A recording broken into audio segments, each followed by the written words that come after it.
Happy New Year and happy 2021, guys.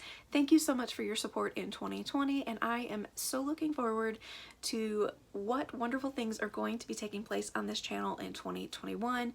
I am going to be bringing some new content to this channel, just some things that are very important to me. I'm still going to be doing some cooking, some recipes, a whole lot of Disney, and a lot of bookish things sprinkled all in there, just a whole lot of lifestyle things. Like I said, things that are important to me, and I hope that you are excited. I hope that you will join me. And at some point in this year, I will be doing a giveaway. I'm really excited about it. I am trying to brainstorm how I want to do the giveaway, when it will be, what the theme will be, what I'm going to be giving away. So make sure that you are subscribed. I don't know how soon I'm going to do it. I don't know if I'm going to reach a specific milestone or what have you. I know a really big goal for me, not that I was going to be like YouTube rich or anything like that, because I know that's not going to happen, but you know, you always set these goals for yourself, and I was really hoping that I would have been monetized just to like check that box off, but not thinking this is going to be my income. But it's just like people setting goals. You want to get 200 subscribers, and then you're like, oh well, I think I could really get 500, and then you hit 1,000 and you're like, okay, oh my gosh, that would be really cool just to say I got monetized. So I was really disappointed last year that I did not have that happen. So I think this is going to be the goal. I will do the giveaway, and it will be incredible, but I will do the giveaway if I get monetized this year. So make sure you're doing full watch time. Make sure you're liking, subscribing, sharing these videos if you are like super excited about me doing a giveaway. Okay, moving on. So like I said, today's video is me doing the New Year's tag. It's my 3rd annual New Year's tag. And if you would like to do this video, consider yourself tagged to do this as well. Maybe you can make it a tradition on your channel as well. If so, that would mean a lot to me. I would love to see your answers. So if you do this, make sure to come back and let me know, and I will come watch your video. This tag does have 12 questions, one for each month of the year, but they are not categorized that way. They're just random questions. So question number 1, favorite memory of 2020. Now, I'm sure a lot of us have to dig really deep to find those shining moments of 2020. However, if you don't know that already, I graduated with my associate's degree, and my daughter also graduated high school, and hands down, her graduating was the most special moment of the entire year. From a parent perspective, getting to see her, it was very, very bittersweet actually, getting to see her graduate and knowing that that chapter of her life is over, and knowing that there's so many things closed right now, obviously because of the pandemic. She wasn't able to start any programs like I wanted her to be able to do. So it's been very difficult.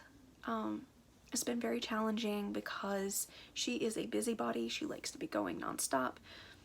She hands me her shoes all the time because she's ready to leave, and I just can't take her really anywhere. Once in a while we'll go out to the grocery store or to Walmart or Target or Hobby Lobby or something, but we do not go out on a regular basis. She still goes to physical, occupational, and speech therapy, but like I said, it's been a very bittersweet time, because I wanted, and I had all these expectations for her to be able to continue things after she graduated high school. But absolutely the best moment and the highlight of 2020 was seeing her graduate, seeing her and how proud she was wearing her cap and gown. And I actually have a video not a video linked, but I do have a video of her graduation, part of her ceremony and things like that. If you guys are interested, I'll hopefully remember that and link it below if you missed it, because it was just really sweet. So it meant a lot to me. Number 2, what is your favorite photo of 2020? And this is gonna go hand in hand with question number 1, because like I said, her graduating was just, got me all in the feels. This photo is one that I actually took myself, and if you don't know, I have always loved photography, and I've always taken photos and pictures of her. I've always done photo shoots with her. We were right by the river, and she had her cap and gown on, and she was looking like waiting for the train, and she was like had her hand up in front of her face in a way, which you guys are seeing the photo now, so you see what's going on. But she had her hand up in such a way that she was waving at the train. But I have seen all of these graduation photos and things like that where people have the glitter in their hands and then they blow it and it's this beautiful explosion of color and glitter. Well, that's not gonna happen with her. So I actually took that photo and did some photo editing to look like she had thrown some glitter burst out in front of her. It was so pretty and I love it. It makes my heart happy every time I see it. So that is absolutely my favorite photo of 2020. Number 3, what was the best song of 2020 in your opinion? So, well, in my opinion, there was a song called There Was Jesus by Zach Williams and Dolly Parton. It was a duet. And that got me through one of the most difficult times in my life. There is so much truth to that song. You can be in these deep, dark times in your life and feel like you can't see him or hear him or feel him, and he's always there whether we sense that presence or not. He is always there, and that song was a huge reminder for me, and it really did help me through one of the most difficult times of my life. Number 4, what was the best book you read in 2020? There is a trilogy by Terry Blackstock. She's a Christian author, and the series was If I Run, If I Stay, and If I'm Found. I can't remember which way those go. I think it's the first one's If I Run. So it's If I Run, If I Stay, If I'm Found, I think. The last 2 might be twisted a little bit. However, I found that her writing style to be very refreshing, and it was some of the easy reads that I had of the entire year. I actually started it in 2019, the series, but it was some of the easiest reads, and it was still Christian-based writing. However, it was still mystery and like real life grit. So I really did enjoy that a lot. I love mystery, I love thriller, and to have that intertwined with a Christian-based story, I just felt like that was really good. And it wasn't cheesy, it wasn't mushy, it wasn't super predictable, so I enjoyed every aspect of her writing style. I know she has written several other things, and I have not yet read any of her other books, but I would definitely consider that. And but I have to say those 3 were like my favorite books of the entire year. Number 5, best movie in 2020, and for me that was Invisible Man. I had anticipated this movie for quite some time. Then lockdown happened, and then they released it. I forget where we streamed it, but you could pay 20 bucks to rent it. I absolutely loved it. It's actually one that I would love to own. I haven't purchased it yet, but I think that it is a movie that I would watch over and over. Like, you know this about me already. I love thrillers, and basically the main character, Elizabeth Moss, is in a relationship that is abusive and controlling, and he likes to gaslight her. It's horrendous the way he treats her, and she runs away, and then she finds out that he committed suicide and he has left her all of this money and she's set for life. But then you find out through a turn of events that he did not commit suicide. He has found a way to make himself invisible, and he torments her, and this movie is just constantly having you on the edge of your seat. So I feel like if I were to watch it again, I would still have that same reaction. I enjoyed it so much, and I know Damon did as well. So I don't know if you've seen it yet, but if you haven't, I highly recommend you watching it. Number 6, favorite way to spend New Year's Eve. And for us, we don't really go out. We like to stay in. We like to eat all the finger foods and all the things. This year, Chinese food, and watch movies and play games. We have a favorite game called Sequence. It's a combination board game / card game. Highly recommend it if you love either of those things. We watched Alfred Hitchcock The Birds and binge watched some old King of Queens episodes. That is one of our favorite sitcoms. We love The Office, Friends, How I Met Your Mother, King of Queens, and what's the other one?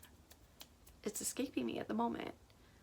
However, those are like the top ones that we like to watch. So we decided to binge watch King of Queens. Number 7, do you go out or do you stay in? Well, obviously I already answered that, but I was actually hoping to go out and do some sparklers with Michaela. We bought double 4th of July for the purpose of going out New Year's Eve evening and like going for a walk and using sparklers and things like that. I thought that would be a lot of fun. Wait for her to ring in the new year before she went to bed. But it was raining, so that didn't get to happen. And so that's like the only going out we would do. She will get to use them at some point, but I was really hoping for her to be able to do that. We bought some sparkling grape juice and just toasted that way before bedtime, but I don't know, just something wonderful about staying home. Number 8, something you're looking forward to in 2021. Well, I'm not setting too many huge goals. I'm making them more obtainable. I am setting some smaller ones, and one of those is to spend more family quality time. There was so much of 2020 I felt absent from my family, and I do not want this year to be like that at all. Obviously, those circumstances were out of my control. However, I want to take control of what I can this year, and I will absolutely be taking more time off with my family.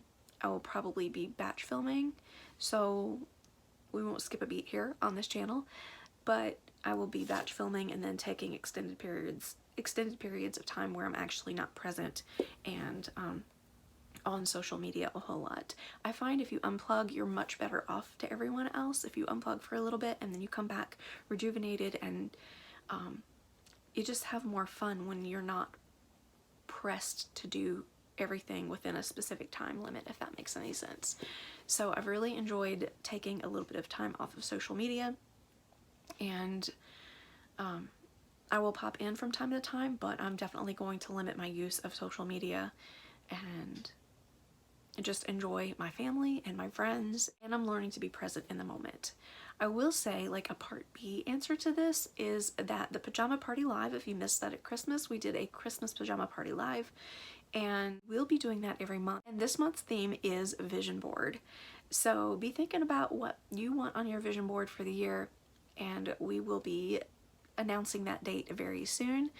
But just be aware of that and come hang out with us and share what's on your vision board for 2021. Let us know what that looks like. I'm not overwhelming my vision board with a whole lot of things.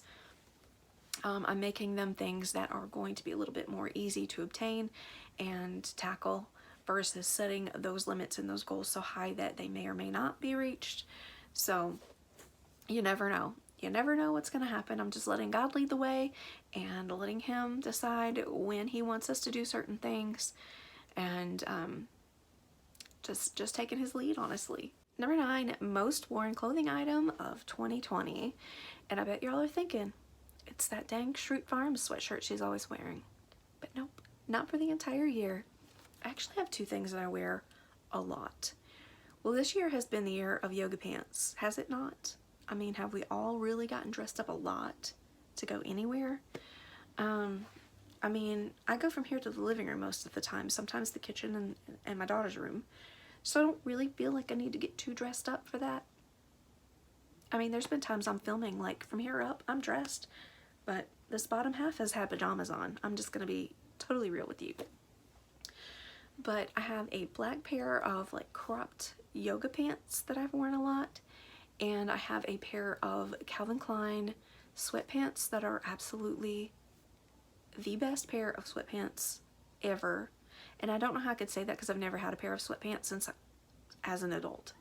I've never liked sweatpants at all, but I found these, oh my goodness, back in May, and I absolutely love them. And I've worn them so much you would think that they would have that pilly texture to them. They do not pill. It did not pill, not one bit, and they still are just as vibrant and black as they were when I got them. If you want a good pair of sweatpants, I highly recommend Calvin Klein. Number 10, list 3 words that describe your 2020. Disappointing, hard, and blessed. No matter what we're going through, there's always a blessing. We just have to look for it. And a lot of times we're so stuck in our grief or the pain or the discouragement that we're going through that we don't look for those blessings. But I promise you, they are still there. Number 11, what did 2020 teach you? Absolutely compassion. There are moments where I couldn't walk. And I've always been patient with my child and her disability. I've had patience with her that no one else has had.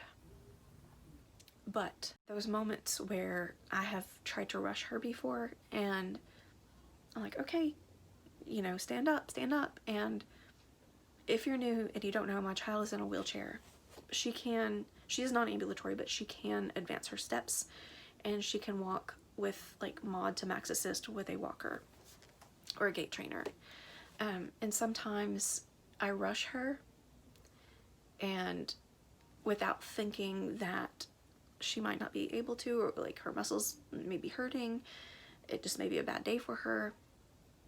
But it's taught me compassion, that you can't just snap your fingers at your will that you want something done, because you can't see on the inside of someone else of what they're going through. Number 12, and the very last question, what is a goal you have for 2021?